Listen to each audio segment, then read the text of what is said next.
মৌমিতা মণি, তাহলে আপনি বুবলির পিছনে লাগেন কেন অযথা? আমি বুবলির পিছনে কখন লাগলাম? আমি তো জীবনে দেখলাম না। আমি কি বুবলিকে নিয়ে কোনো খারাপ কথা কখনো বলছি, কোনো নোংরা কথা বলছি? আপনারা দেখছেন আন্তাজিন, আপনারা জাজমেন্টাল কমেন্ট করেন। আমি একটা প্রোগ্রামের হোস্ট, সো আমাকে সেখানে প্রোগ্রাম জমানোর জন্য অনেক কিছু আমাকে কোয়েশ্চেন করতে হবে, আমি সেটাই কোয়েশ্চেন করছি। আর আমি কখনোই বুবলিকে নিয়ে কোনো খারাপ কথা বলি নাই, বরঞ্চ আমি একবার বলছিলাম যে এই যে বুবলি এসে সাংবাদিকদের কাছে সাকিব খানের নিয়ে এইটা কথা বলে, সেটা কথা বলে, সেটা কথা বলে, যে সাকিব এইটা সেটা। আমার কথা হচ্ছে যে বুবলি একটা স্টাবলিশড মেয়ে, সে ইনকাম করে, সে কেন আরেকটা পুরুষ মানুষের জন্য পড়ে থাকবে? ভাই, তার তো একটা সেলফ রেসপেক্ট থাকা উচিত। আমি বরঞ্চ তাকে ভালো কথা বলছি সে নিজে ইনকাম করে, সে আরেকটা পুরুষ মানুষের আশায় কেন পড়ে থাকবে? বুবলি আরো ভালো কাউকে বিয়ে করতে পারবে, তার আরে সাকিব সাকিব সাকিব সাকিব করে তো জীবন দেওয়ার কোনো দরকার নেই, তাই না? এই যে অপু বিশ্বাস আর বুবলি দুইজনেই সাকিব সাকিব সাকিব সাকিব সাকিব সাকিব সারাক্ষণ করতে থাকে।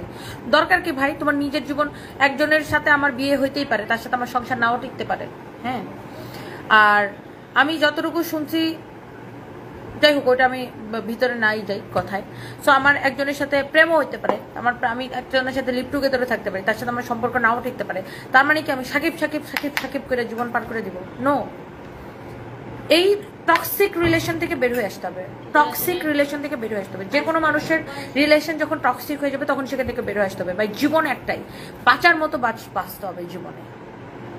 আমি কখনো ক্ষতি চাই না, কখনো চাই না যে আচ্ছা বুবলি সিনেমা না পাক, বুবলির সিনেমা ফেল করুক, বুবলির সিনেমা হিট না হোক।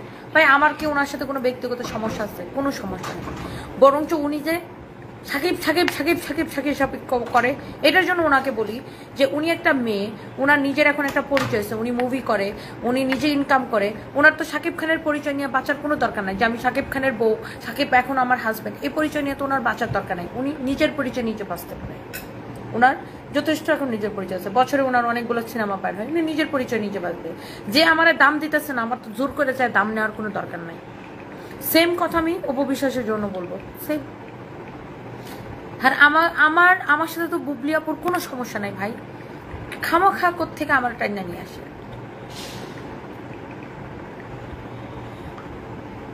ফারজানা বাড়ি, আপনি বুবলিকে ছোট করে হাসাকাশি করছেন অপুকে সাথে নিয়ে। ভাই ওইটা আমার প্রোগ্রাম, তো হাসির কথা বলে হাসবো না? না, আমি তখন ভাববো যে না ফারজানা বাড়ি আপু আমাকে কি কমেন্ট করবে, এই জন্য আমি এখন হাসতে পারবো না। আমি একটা প্রোগ্রামের হোস্ট, সো আমাকে প্রোগ্রাম জমানোর জন্য আমাকে বিভিন্ন প্রশ্ন করতে হয় স্টারদেরকে পার্সোনাল লাইফ নিয়ে। তো সেক্ষেত্রে হাসির কথা বলে আমি হাসবো না, তখন আমি চিন্তা করবো।